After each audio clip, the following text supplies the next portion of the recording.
द्यूतं छलयतामस्मि तेजस्तेजस्विनामहम्। साथ साथ बोलिए आप लोग भी। द्यूतं छलयतामस्मि तेजस्तेजस्विनामहं। जयोऽस्मि व्यवसायोऽस्मि सत्त्वं सत्त्ववतामहम्। वृष्णीनां वासुदेवोऽस्मि पाण्डवानां धनञ्जयः। मुनीनामप्यहं व्यासः कवीनामुशना कविः। दण्डो दमयतामस्मि नीतिरस्मि जिगीषितां। मौनं चैवास्मि गुह्यानां ज्ञानं ज्ञानवतामहम्। यच्चापि सर्वभूतानां बीजं तदमर्जुन। न तदस्ति विना यत्स्यान्मन्य भूतं चराचरम्। नान्तोऽस्ति मम दिव्यानां विभूतीनां परन्तप। एष तु द्वैषतः प्रोक्तो विभूते विस्तरो मया।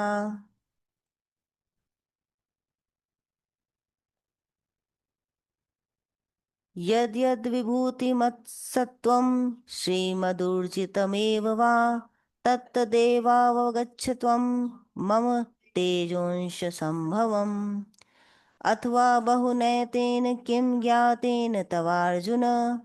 विष्टभ्याहमिदं कृत्स्नम् एकांशेन स्थितो जगत्। इति श्रीमहाभारते शतसाहस्र्यां संहितायां वैयासिक्यां भीष्मपर्वणि श्रीमद्भगवद्गीतासूपनिषत्सु ब्रह्मविद्यायां योगशास्त्रे श्रीकृष्णार्जुनसंवादे विभूतियोगो नाम 10मोऽध्यायः।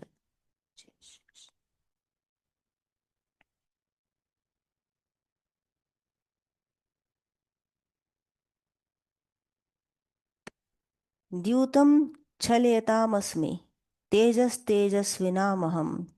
जयोऽस्मि व्यवसायोऽस्मि सत्त्वं सत्त्ववतामहम्। भगवान कह रहे हैं मैं छल करने वालों का द्यूत हूँ, तेजस्वियों का तेज हूँ, जीतने वालों का जय भी मैं ही हूँ, व्यवसायियों का व्यवसाय मैं हूँ तथा सात्विक पुरुषों का सत्व भी मैं ही हूँ। तो यहाँ भगवान ने स्वयं को छल करने वालों का द्यूत भी बताया। अब जो जुआ है वो ऐसी शक्ति है जो छल करने वालों के अंदर एक प्रबल शक्ति है, जो जुआ है, जो विशेषता है वो द्यूत है। तो भगवान कह रहे हैं ये भी मैं ही हूँ। अब इसका विश्लेषण, इसकी अंडरस्टैंडिंग अलग अलग तरीके से इस बात की जा सकती है कि जैसे एक सरल व्याख्या ये है कि अच्छे में बुरे में सब में भगवान है। तो हम यहाँ पर जजमेंटल नहीं होते कि ये ठीक है ये नहीं ठीक है, लेकिन क्योंकि पूरा जगत ही भगवान है तो जो इसके अंदर हमको बुरा, हमारी नजरों से बुरा भी दिखता है वह भी परमात्मा ही। दूसरी बात यह है कि द्यूत जो है उसको, भगवान को इस तरह देखा जाता है कि उसके अंदर से भगवान बुरा असत को निकाल देते हैं और केवल सत रह जाता है। तो द्यूत की आदत छूट जाती है, जुए की आदत छूट जाती है और व्यक्ति सत्कर्म की तरफ बढ़ने लगता है। कि जैसे कोई व्यक्ति पहले जुआ खेलता था, अब वो संत बन गया, तो क्योंकि भगवान थे उसके अंदर तो उन्होंने उसको गलत से छुड़ा करके असत से सत की तरफ ले गए। अब एक बात यह है, इसमें यह भी देखी जा सकती है कि आगे के श्लोक में भी हम देखते हैं इसके बाद कि भगवान बता रहे हैं वृष्णीनां वासुदेवोऽस्मि पांडवानां धनंजय। तो यहाँ पर कुछ महाभारत का इंडिकेशन दे रहे हैं भगवान। जहाँ भगवत गीता को हम देखते हैं भीष्म पर्व में, महाभारत के अंदर काव्य ग्रंथ के अंदर हमको मिलती है, जो एक एक बड़ी बहुत बड़ी भारी स्टोरी है। तो उसके अंदर द्यूत का बड़ा महत्व है कि जहाँ कौरव पांडवों के बीच द्यूत क्रीड़ा होती है और पांडव अपना सर्वस्व हार जाते हैं। यही मधुसूदन सरस्वती इसको बताते हैं कि सर्वस्व अपहरण का कारण पासों से जुआ खेलना रूप द्यूत में हूं। तो सर्वस्व अपहरण का कारण पासों से जुआ खेलना रूप द्यूत में हूं। अब जो द्यूत क्रीड़ा हुई उसमें भगवान कह रहे हैं द्यूत में हूं। और हमको ये इंसिडेंट मिलता है कि द्रौपदी की युधिष्ठिर भगवान से कहते हैं कि आप उस कक्ष वहां मत आइएगा। लेकिन वहां तो भगवान पहले से द्यूत ही मैं हूं। तो वो तो बात ही खत्म हो गई फिर यहाँ पर। तो कोई स्थान भगवान से रिक्त हो नहीं सकता। तो अब उसका संदर्भ दे रहे हैं, ऐसा भी देखा जा सकता है, ऐसा भी सोचा जा सकता है, क्योंकि भगवत गीता की व्याख्या अलग अलग तरीके से, अलग अलग एंगल से, ऐसी ऐसी भगवत गीता रची है ना भगवान ने कि जितने आंखें, जितनी दृष्टि उतनी व्याख्या।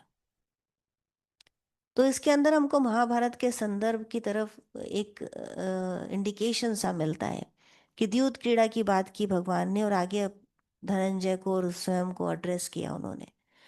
तो ये वो द्यूत भी हो सकता है कि जिसने उस महाभारत युद्ध को जन्म दिया, कि जिसने बुराई को हटाकर अच्छाई की विजय स्थापित होने के लिए जो बनने थे, जिस तरह से सृष्टि के चक्र को निर्माण होना था उसको अंजाम दिया, उस चक्र को घुमाया। उस द्यूत क्रीड़ा में द्यूत बन के भगवान बैठे और उस चक्र को उन्होंने चला दिया वहां पर। अब रुक नहीं सकता था। तो बुराई का नाश हो गया और अच्छाई की विजय हो गई। तो इस प्रकार उस द्यूत क्रीड़ा के अंदर जो द्यूत बैठा है वह भी भगवान ही है। तेजस्वियों का तेज मैं हूं, जीतने वालों का जय भी मैं ही हूं।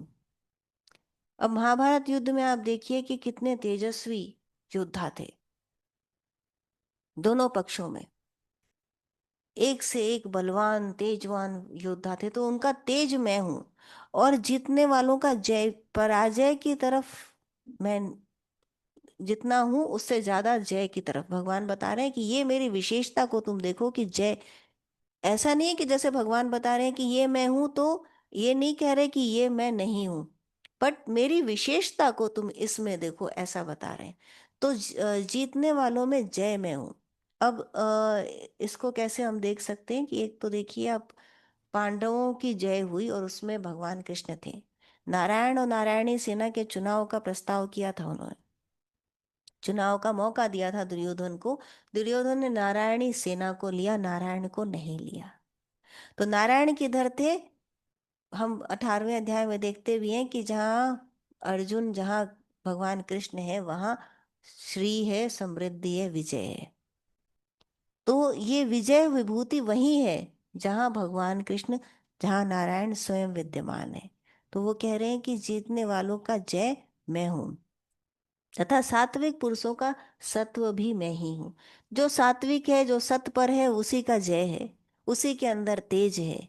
और दूसरा जो पक्ष है उसके अंदर द्यूत रूप में भगवान विद्यमान है और उसको ले जाते हैं भगवान सत की तरफ। इस प्रकार भगवान विजय दिलाते हैं जीवन में। ये बात सबने सुनी होगी कि केवल एकमात्र युधिष्ठिर थे जो सशरीर गए स्वर्ग में, लेकिन उन्होंने महाभारत में विजय पाई, लेकिन अभी स्वयं पर जय नहीं पाई थी। तो इसकी एक अलग पूरी कहानी है कि किस प्रकार युधिष्ठिर स्वयं पर जय करते हैं। तो महाभारत ग्रंथ का नाम पहले जय था। तो ये स्वयं पर विजय पाने की, स्वयं पर विजय जब पाई जाती है तो उसे जय कहते हैं, जय घोष होता है। तो युधिष्ठिर के अंदर जब जय घोष हुआ, जब उसने भगवान के आगे अपने को सरेंडर किया, काम क्रोध ईर्ष्या लोभ आदि सभी शक्तियों पर जब उन्होंने विजय पाई, तब स्वयं पर जय पाई। उस जय की बात कर रहे हैं भगवान कि वह जय मैं हूं। वृष्णीनां वासुदेवोऽस्मि पाण्डवानां धनञ्जयः मुनीनामप्यहं व्यासः कवीनामुशना कविः। मैं वृष्टिवंशियों में वासुदेव अर्थात वसुदेव पुत्र हूँ। पांडवों में धनंजय अर्थात तुम भी मैं ही हूँ, मुनियों में मैं व्यास हूँ, और कवियों में उष्णा कवि शुक्राचार्य भी मैं ही हूँ। कैसा लगेगा यदि सामने भगवान खड़े होके कहें कि ये तो मैं हूं और तुम भी मैं ही हूं। शॉक जैसा लगेगा ना। तो ऐसा ही कह रहे हैं भगवान अर्जुन को कि अब वो दोनों तरफ की बात कह रहे हैं, अपने आप को अपनी विभूति बता रहे हैं। कितना आश्चर्यजनक और कितना वंडरफुल है ये एक्सप्लेनेशन भगवान का, कि स्वयं को स्वयं की विभूति बता रहे हैं। कि विष्णु वंशियों में, वृष्णि अर्थात जिस जो बल है, जो तेज है, वान है, वह वृष्णि।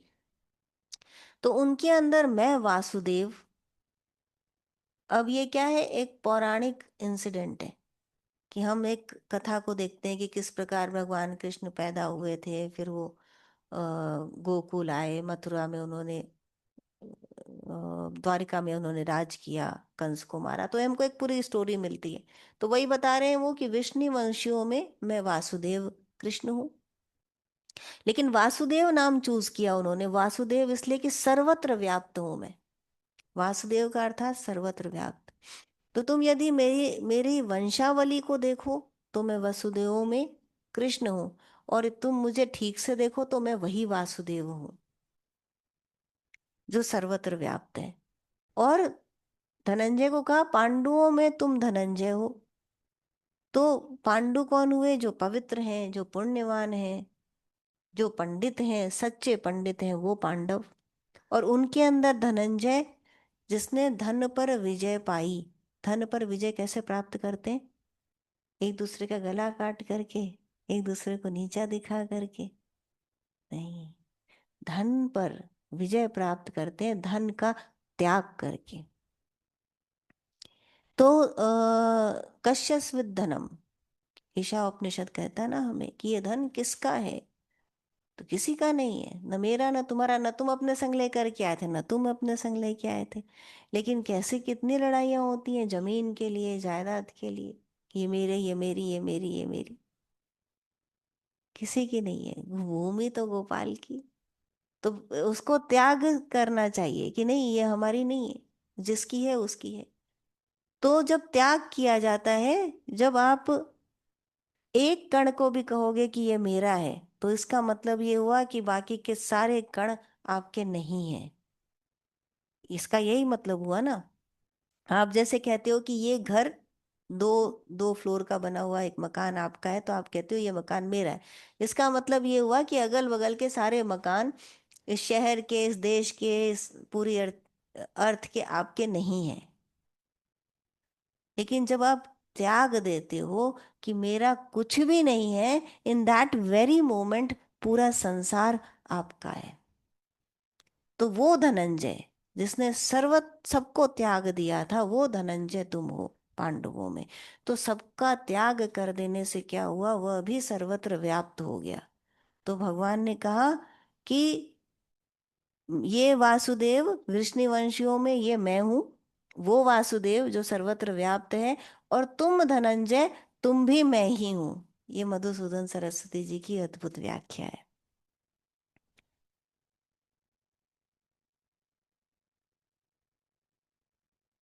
मुनियों में मैं व्यास हूँ, और कवियों में उष्णा कवि शुक्राचार्य भी मैं ही हूँ। व्यास मुनि का संदर्भ हमें भगवत महाभारत पुराण में मिलता है एज कैरेक्टर, और उन्होंने लिखा भी था एज ऑथर। तो व्यास ने क्या किया, व्यास भगवान ने क्या किया, उन्होंने वेदों पुराणों की रचना करी, उनको सिस्टमैटिक, उनको एक रूप दिया। जो कुछ नहीं था उसका व्यास किया, ये व्यास होता है, फैला देना उसको।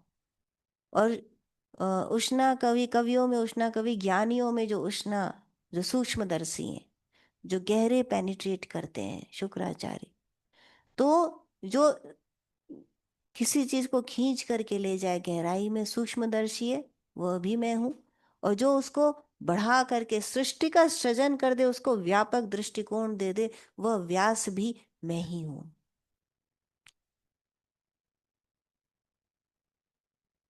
दंडो दमयतामस्मि नीतिरस्मि जिगीषताम् मौनं चैवास्मि गुह्यानां ज्ञानं ज्ञानवतामहम्। दंड देने वालों में दमन, मैं दमन करने वालों का दंड हूँ। जीतने की इच्छा वालों की नीति में हूँ। गोपनीयों में मौन भी मैं हूँ तथा ज्ञान वालों का ज्ञान भी मैं ही हूँ। कि जो कोई दमन करता है, दूसरे को दंड दे, दुराचारियों का दमन करना पड़ता है, उसमें जो दंड नीति है वह मैं हूँ। भगवान बताते हैं जीतने की इच्छा वालों की नीति भी मैं ही हूँ। और गोपनीयों में मैं मौन, मौन को बड़ा प्रभावी माना जाता है ना। मौन साधना इसीलिए की जाती है, मौन इसीलिए रहा जाता है उनको, उसको मुनि कहते हैं, जो अंदर से अपने मौन को खींच लेता है। ज्ञान वालों का ज्ञान वह भी मैं ही हूँ। यच्चापि सर्वभूतानां बीजं तदहम् अर्जुन न तदस्ति विना यत्स्यान्मया भूतम चराचरम। हे अर्जुन, जो सब भूतों का बीज है वह भी मैं ही हूँ। ऐसा वह चर जंगम अथवा अचर स्थावर कोई भी भूत नहीं है जो मुझसे रहित हो।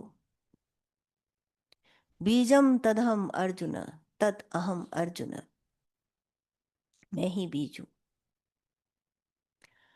भगवान ने आरंभ किया अहम आत्मा गुडाकेश, और 20वें श्लोक से, और बताया अब यहाँ आकर के बीजम तद अहम अर्जुन। तो मैं ही बीज हूं, अब मेरे अलावा कुछ है नहीं। तो इस चर अचर जड़ जंगम संपूर्ण संसार में मेरे अतिरिक्त और कुछ नहीं है। हे अर्जुन, जो सब भूतों का बीज है वह भी मैं हूं। ऐसा वह चर जंगम अथवा अचर स्थावर कोई भी भूत नहीं जो मुझसे रहित हो। जो सब भूतों की उत्पत्ति का कारण भूत बीज है वह मायोपाधिक चैतन्य में ही हूँ अर्जुन। मेरे बिना जो हो ऐसा कोई चर अथवा अचर भूत अथवा वस्तु वह है ही नहीं, क्योंकि सब मेरा ही कार्य है। मेरे अतिरिक्त ऐसा कोई नहीं, कोई चराचर इस संसार में ऐसा कुछ नहीं जो मेरे अतिरिक्त, वो सब मेरा ही कार्य है।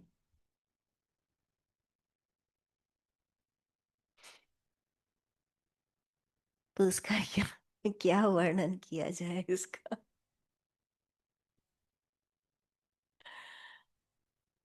शब्दों से जो परे हो उसका क्या वर्णन किया जाए।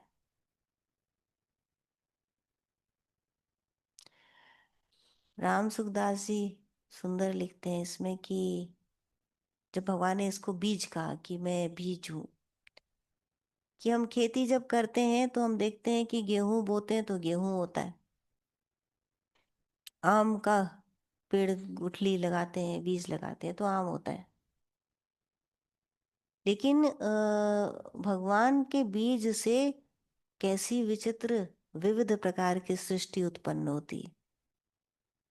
विविधता है ना उसमें, विविधता उत्पन्न हो जाती है, ये आश्चर्य है। और जो बीज हम लगाते हैं, जैसे गेहूं आप बोइए तो वो फूटता है, उसके अंदर से कोपल निकलती है, शूट निकलता है, नीचे रूट निकलता है, तो बीज का अपना शेप डी शेप हो जाता है। ले तो भगवान का बीज भी क्या डी शेप हो जाता है? नहीं, वह अव्यय है, वह सनातन है, वह नाश रहित है। वह ऐसा बीज है जो वैसा ही रहता है, अपरिवर्तनीय। लेकिन उससे जो प्रकट हो रही है सृष्टि वह परिवर्तनीय है। ये कैसा खेल है। भगवान कहते हैं पिता मैं हूं, माता मैं हूं, मैं ही प्रभव प्रलय, मैं ही आदि, मैं ही अंत, और मैं ही मध्य भी मैं ही हूं। तो लेकिन तुम तो अव्यय हो भगवान, तुम सनातन हो, तुम अपरिवर्तनीय हो, फिर ये सृष्टि ऐसी ऐसी कैसे, इतनी विविध कैसे? ये परिवर्तनीय है, ये क्षय हो शील है, ये जन्म लेती है, इसका नाश होता है। तो फिर हम तुमको कैसे जाने? तुम इसमें हमें दिखते ही कहाँ हो? हमें तो वो चीजें दिखाई देती हैं जो तुम कहते हो कि ये सब मेरी मेरी बनाई हुई कृति है, तुम्हारी कृति है ये। तो उसके अंदर भगवान अपनी अपनी विशेषता को, अपनी शक्तियों को दिखा रहे हैं कि तुमको मेरी कृति दिख रही है। अब अर्जुन का प्रश्न क्या था? तो भक्ति विषयक प्रश्न था अर्जुन का, कि मैं तुम्हारा चिंतन किन किन भावों में करूं भगवान। कि भगवान ने कहा कि मैं सर्वत्र हूँ प्रभव, मैं प्रलय में, तो तुमको मैं कैसे जानूं? अब जैसे एक ज्ञानी है, योगी है, अर्जुन था, एक अधिकारी था ज्ञान का, जो भगवान उससे बात कर रहे थे, उसका उसका अधिकार था उस पर, अधिकारत्व आ गया था। लेकिन तो उसने पूछा कि अब मैं कैसे तुम्हारा चिंतन करूं? तो भगवान बता रहे हैं कि तुम मेरा चिंतन ऐसे करो, खुली आंखों से, क्योंकि वो तो कर्म भूमि में लगा हुआ है ना योगी। एक अर्जुन एक कर्म योगी भी है, योगी भी है और कर्म योगी भी है। उस सभी जो चार हम मार्ग देखते हैं, ज्ञान कर्म भक्ति और योग, उसकी पूरी जीवंत मूर्ति है अर्जुन। तो परिवार भी है उसका, और अपने परिवार के लिए, राइटफुलनेस के लिए, अपने प्रजा के लिए वो लड़ने भी तैयार है, कर्म भूमि में खड़ा है। तो वो भगवान का चिंतन कैसे करे अब ऐसी स्थिति में, जहाँ युद्ध होने वाला है, जहाँ सामने सेना खड़ी है, वो भी ऐसी कि हमारे ही भाई बंधुजन है, तो मन में ऐसी उथल पुथल चल रही। अब तुम्हारा चिंतन प्रभु कैसे करे? तो भगवान कह रहे हैं कि तुम्हें जो कुछ भी दिख रहा है, तुम्हें जो कुछ भी सुन रहा है, तुम उसमें ही मुझे देखो, उसी के अंदर तुम मेरी विशेषता को देखो, मेरी अद्भुत शक्तियों को तुम उसी में देखो। कि तुम्हें यदि पर्वत दिख रहा है, तो तुम देखो कि मैं हिमालय के समान स्थिरता, जो स्थिर योग की भावना है उसको देखो तुम।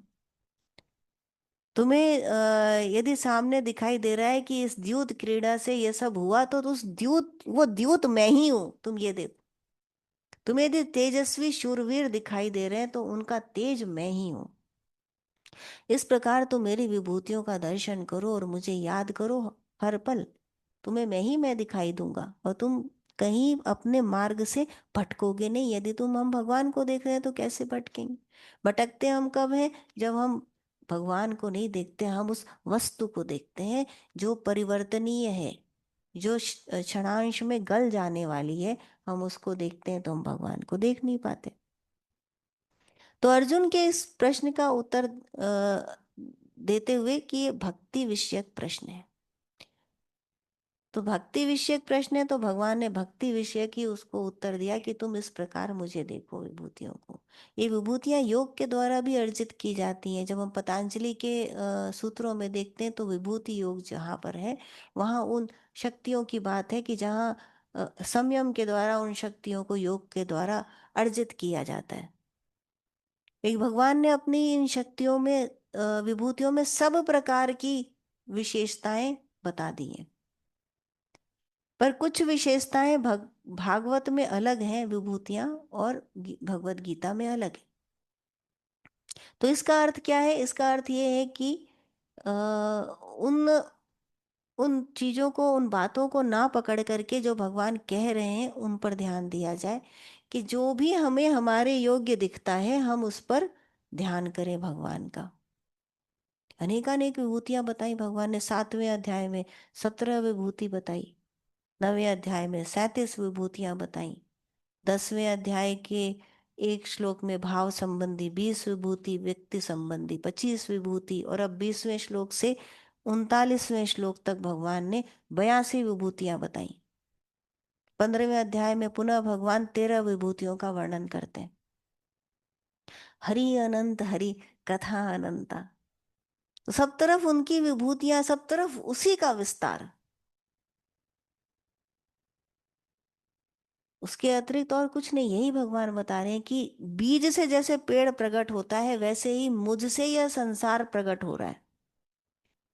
लेकिन फिर कहीं व्यक्ति भ्रम में ना आ जाए, इसलिए भगवान बता रहे हैं कि मेरा बीज, मैं सनातन हूं, मैं अव्यय हूं, नाश नहीं है मेरा। और यह प्रकट हो गया, तो जैसे बीज से पेड़ प्रकट हो गया, तो अब पेड़ पेड़ है, बीज बीज है, अलग अलग सत्ता है? नहीं, ऐसा भी नहीं है। तो संसार को यदि हम, सृष्टि को यदि पेड़ माने और भगवान को बीज माने, तो हमें लगेगा कि यह जैसे गेहूं से गेहूं की बाली बनी, तो अब बाली के अंदर हजारों गेहूं लगे हैं, उनकी अलग सत्ता है, एंटिटी वो अलग है, और जो बीज बोया था वो अलग है। नहीं, भगवान कह रहे हैं ये मैं भी, मैं ही हूँ। इस बात को समझने के लिए, ये बड़ा गूढ़ है, रहस्य है, इसको समझने के लिए एक सुंदर उदाहरण मिलता है हमको पुरी के श्री शंकराचार्य का। उन्होंने 7 शब्दों के अंदर इस पूरे गुत्थी को सुलझा दिया है। 7 वर्ड्स। तो पहला शब्द है जगत। जो कुछ भी हमको ये सब दिख रहा है, जिसमें हम विचरण करते हैं, व्यवहार करते हैं, जिसमें हम उठते बैठते चलते फिरते हैं, ये सब क्या है? यह जगत। जिसमें हम जन्म लेते हैं, जिसमें हम मृत्यु को प्राप्त करते हैं, जो हमें सुख और दुख देता है, वह क्या है? जगत। तो यह जगत किससे बना? तो उन्होंने दूसरा शब्द दिया, पंचभूत विलास। कि यह संपूर्ण जगत में पंचभूत की लीला है। पंचभूत नाम सुना होगा ना? पृथ्वी, जल, वायु, अग्नि और आकाश। तो ये जो पंचभूत हैं, 5 शक्तियां हैं, ये इन 5 शक्तियों से मिलकर के ये सब बना है। प्रपंच कहा जाता है ना, यह क्या प्रपंच है? प्रपंच। पंचभूतों से जो प्रगटा है वह प्रपंच। तो ये सब कुछ संसार के, आप किसी भी पदार्थ को, जीवित या निर्जीव को देख लीजिए, वो इसी पंच शक्तियों का परिणाम है। तो शंकराचार्य ने बताया कि यह जगत जो है वह पंचभूत विलास है। अब ये पंचभूत कहाँ से आए? ये क्या आरंभ से थे? ये क्या सनातन है? क्या इनका अंत नहीं है? क्या यही भगवान है? तो उन्होंने कहा, थर्ड स्टेप, माया विलास। कि यह सब कुछ प्रोजेक्टेड बाय माया है, माया का प्रोजेक्शन है जो विविधता लाती है। पंचभूत माया के अंदर दीप्त हो रहे हैं, ऐसे उभरते हैं, ऐसे आते हैं, ऐसे जाते हैं, ऐसे दिखाई देते हैं। तो पंचभूत माया के अंदर विलास कर रहे हैं। संपूर्ण प्रपंच जो उत्पन्न हुआ है, दिखाई दे रहा है, इसका कारण है माया। तो माया विलास। अब माया क्या, क्या माया ही सनातन है? क्या माया ही भगवान है? क्या माया को ही जानना है? क्या माया को ही पाना है? तो उन्होंने कहा नहीं, इसके ऊपर आता है चिद विलास। कि माया कहाँ से आई? तो चिद क्या है? परमात्मा का स्वरूप, उसकी चेतन शक्ति जो है वह है चिद। और विलास, जैसे रास लीला, जैसे आनंद होता है, तो चिद विलास में क्या होता है? आनंद रस होता है, आनंद लीला होती है। जैसे भगवान की रास लीला होती है, हम देखते हैं ना कि रास लीला, उसके अंदर कितना आनंद आता है जब हम सुनते हैं। चाहे हमको ना भी समझ में आए, फिर भी हम सुन देखते हैं। पुराणों की कहानियां ही हम जब सुनते हैं तो उसमें एक प्रकार का आनंद आता है। आनंद और सुख में क्या अंतर है? कि सुख आता है तो दुख उसके साथ जुड़ा है। प्रकृति है वह द्वैत। रात आती है तो दिन जुड़ा है, सुख आता है तो दुख जुड़ा है। ये फैक्ट्स हैं, इनको काटा नहीं जा सकता है, सृष्टि के नियम है। लेकिन आनंद क्या है? यह परमात्मा का स्वरूप है, तो इसके संग दूसरा द्वैत नहीं जुड़ा है।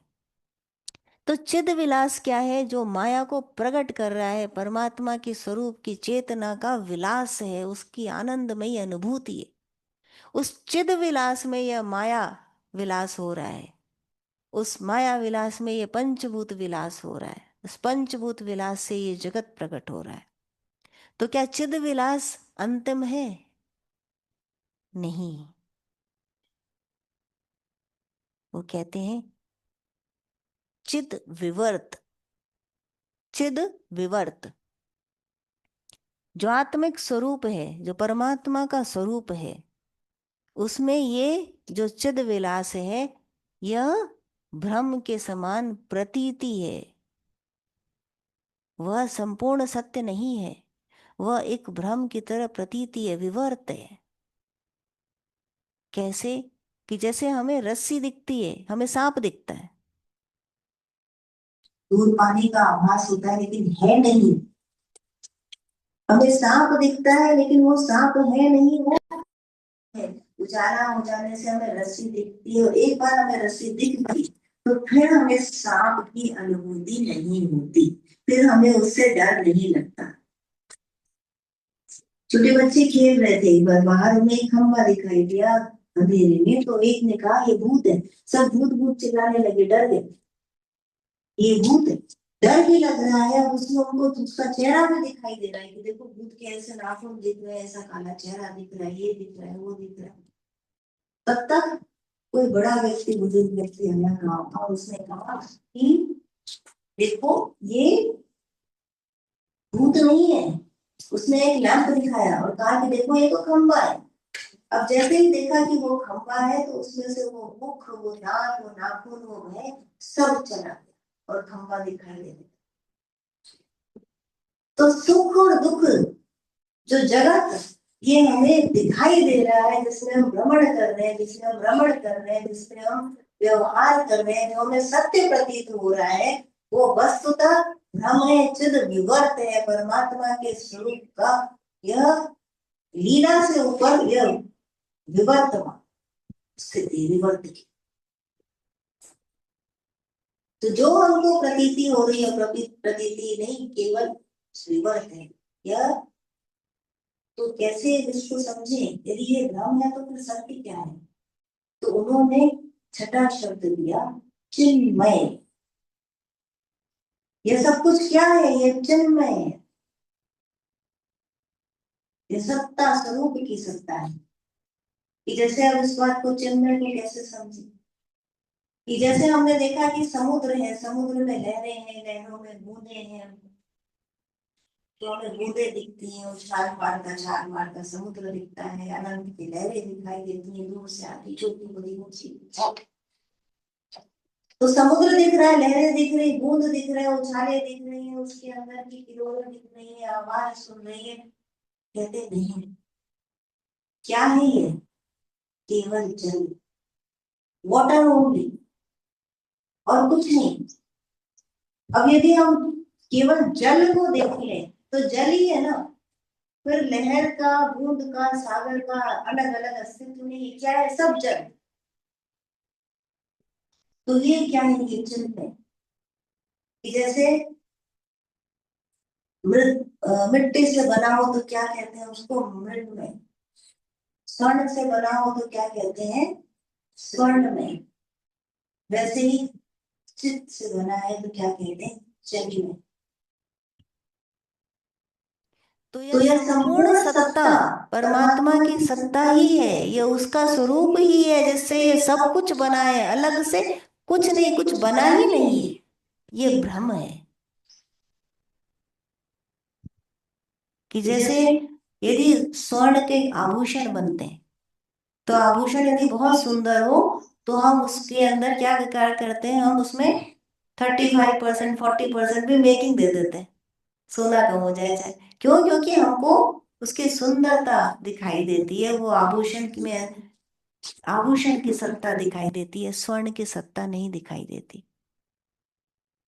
क्या कहते हैं हम कि ये कड़ा है, ये गले का हार है, ये कान के झुमके हैं। अब कान के झुमके को आप गले में नहीं पहन सकते, उसे हाथ में कड़े की तरह नहीं पहन सकते। क्यों?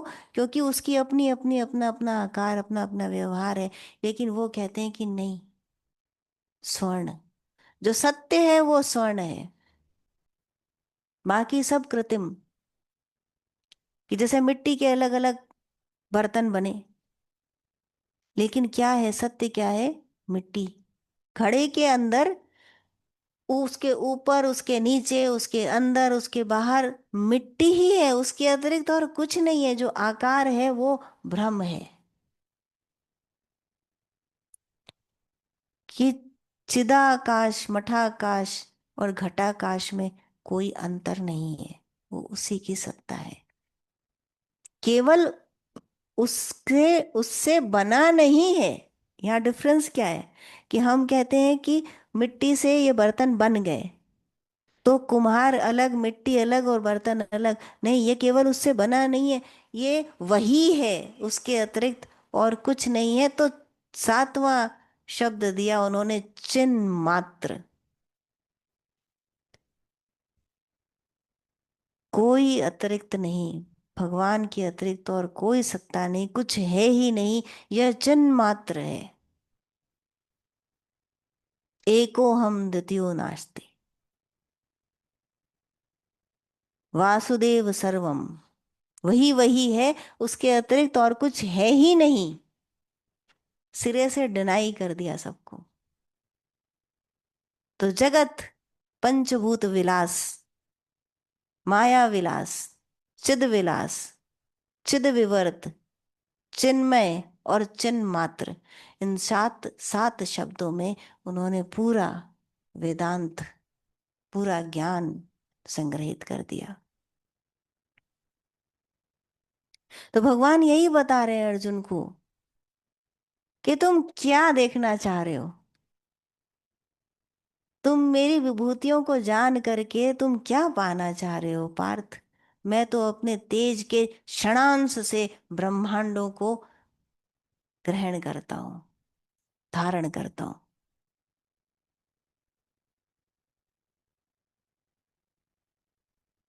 नान्तो अस्ति मम दिव्यानां विभूतिनां परन्तप, ऐष तद्देशतः प्रोक्तो विभूते विस्तरो मया। हे परंतप, मेरी दिव्य विभूतियों का अंत नहीं है, यह तो मैंने अपनी विभूतियों का विस्तार उद्देश्यतः अर्थात एक देश से कहा है। मेरी दिव्य दिव्य विभूतियां, केवल विभूतियां नहीं, केवल शक्तियां, केवल ऐश्वर्य नहीं, दिव्य विभूतियां। प्रभु क्या है? वो दिव्य है। अभी हमने भजन गाया था ना, मैं नर हूं तुम नारायण हो। हमने अपने अंदर से उस भ्रम में आके, माया के पंचभूत के भ्रम में आ करके हमने दिव्यता को ढक दिया। वो खत्म नहीं होती, हमने उसके ऊपर पर्दे चढ़ा दिए। लेकिन जो नारायण है वह दिव्य है, तो उसकी विभूतियां दिव्य हैं, साधारण नहीं है। तो तुम्हारी दिव्य, मेरी दिव्य विभूतियों का अंत नहीं है, यह तो मैंने अपनी विभूतियों का विस्तार एक देश से कहा। परंतप, परंतप कहा उन्होंने अर्जुन को, क्योंकि जो अपने ताप से काम, क्रोध, द्वेष आदि शत्रुओं का नाश कर दे, वह परंतप। तो अब अधिकारी कौन हुआ यह जानने का? जो परंतप है। अब श्रवण तो सब कर रहे हैं, जितने यहाँ बैठे हैं वो तो बहुत एक टिप ऑफ द आइसबर्ग है। श्रवण तो पता नहीं कितने लोग कर रहे हैं, अनगिनत लोग भगवान के इन शब्दों को पढ़ रहे हैं, सुन रहे हैं। लेकिन क्या वह उसको जान पा रहे हैं? क्या वह उसको समझ पा रहे हैं? क्या वह उस आनंद का अनुभव कर पा रहे हैं? नहीं कर पा रहे हैं। कौन कर पाएगा? केवल जो अधिकारी होगा। तभी ये एड्रेस बीच बीच में परंतप, कि जिसने अपने काम, क्रोध, लोभ, मोह आदि शत्रुओं पर विजय प्राप्त कर दी है, वह परंतप। वह धनंजय जिसने सर्व सर्व का त्याग किया है, वह धनंजय।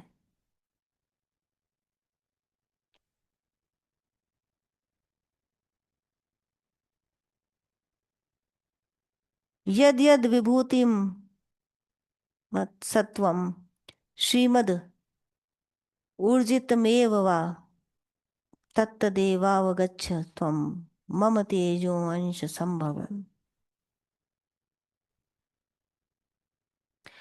जो प्राणी विभूति युक्त, ऐश्वर्य युक्त, श्री युक्त अथवा बलादि के अतिशय से युक्त हो, उसको तुम मेरे तेज के अंश से ही उत्पन्न जानो।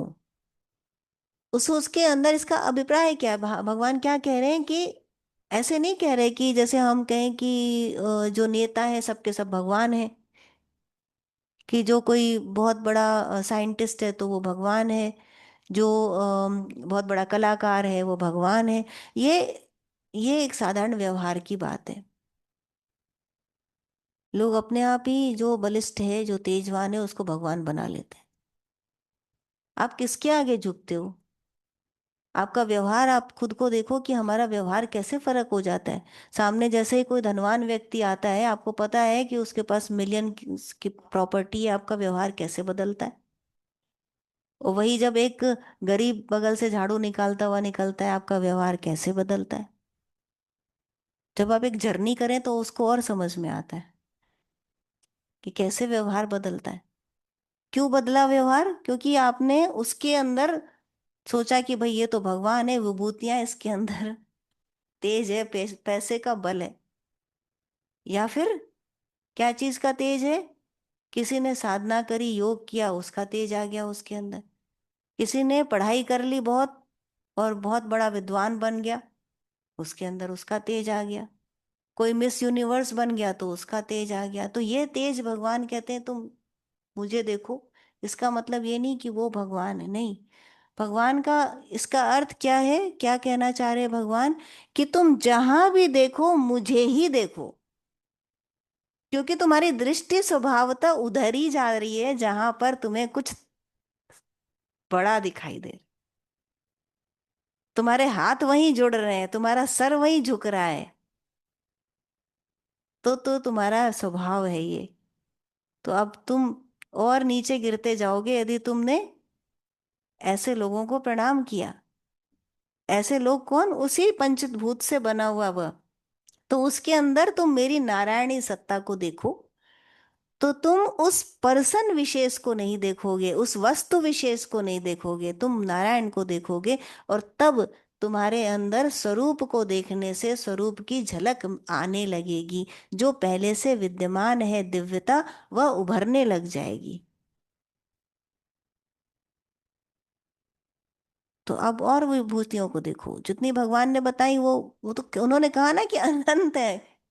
तो जैसे एक एक बात करी अभी कि एक धनाढ्य व्यक्ति है, उसको देख के आपकी व्यवहार बदलता है। एक गरीब निकला बदल से, उसके देख के व्यवहार बदलता है।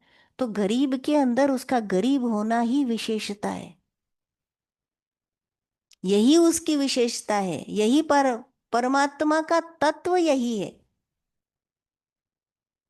जैसे वर्ल्ड को कैसे देखें? एक स्टेज, एक नाटक का यह स्टेज है।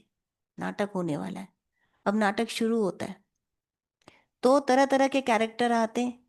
एक पूरा प्ले चल रहा है, पूरी स्टोरी चल रही, सब कुछ हो रहा है जो आपके आसपास हो रहा है, वो सब कुछ उस नाटक में हो रहा है। उसमें अनेक अनेक कैरेक्टर है। तो जो धनाढ्य व्यक्ति था, जो सबसे धनाढ्य व्यक्ति था आपके आसपास, प्रभाव वाला था, उसको कौन सा रोल मिलेगा? जो मेन कैरेक्टर होगा ना, हीरो वाला रोल उसी को मिलेगा, क्योंकि उसकी पहुंच है। अब मान लीजिए हीरो कौन था? गरीब था, झाड़ू लगाने वाला, वही हीरो था उस। तो फिर अब तो पुण्य आत्मा कोई आई और उसने झाड़ू लगाने वाले गरीब का रोल अदा कर रही है। आपको कैसे पता चलेगा? आप तो उसको अभी देख रहे हैं। एक अनजान व्यक्ति आया वहां उस प्ले को देखने, उसे कैसे मालूम कि ये जो झाड़ू लगा रहा है ये कौन है? ये अमिताभ बच्चन है, उसे कैसे पता? उसको नहीं मालूम ना। परमात्मा की विभूतियां, उसकी विशेषता, उसकी शक्ति उस पदार्थ के वो होने में है जो वो है।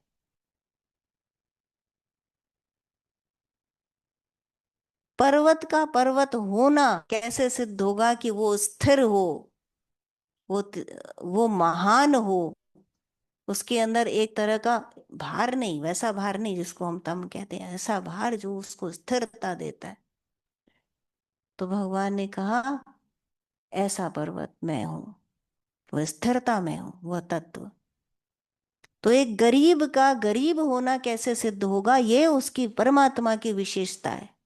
एक सांप का के अंदर जो जहर है, वही तो सांप को उसका एक एक शेप है, उसके अंदर जहर है, उसके अंदर एक उसकी विशेषता है। यही परमात्मा की विभूति है।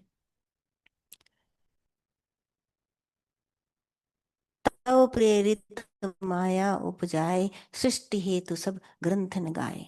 तुलसीदास ने कहा ना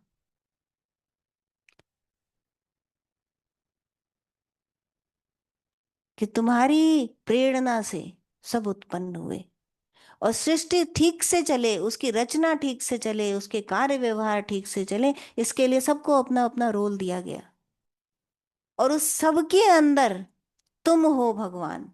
सिया राम मैं सब जग जानी, करो प्रणाम जोरि जुग पानी। कि तुम्हारे अतिरिक्त और कुछ नहीं है।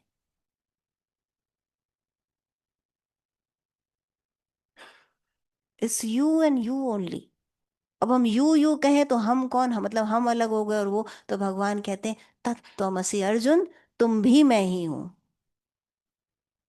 कितनी गूढ़ बात भगवान ने यहाँ पे कह दी। जैसे आप कहते हैं ना, सरलता से कह दी।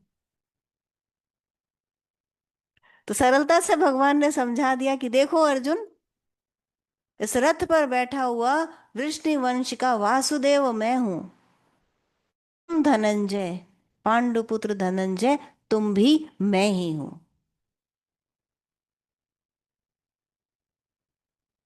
सर्वम खल्विदम ब्रह्म।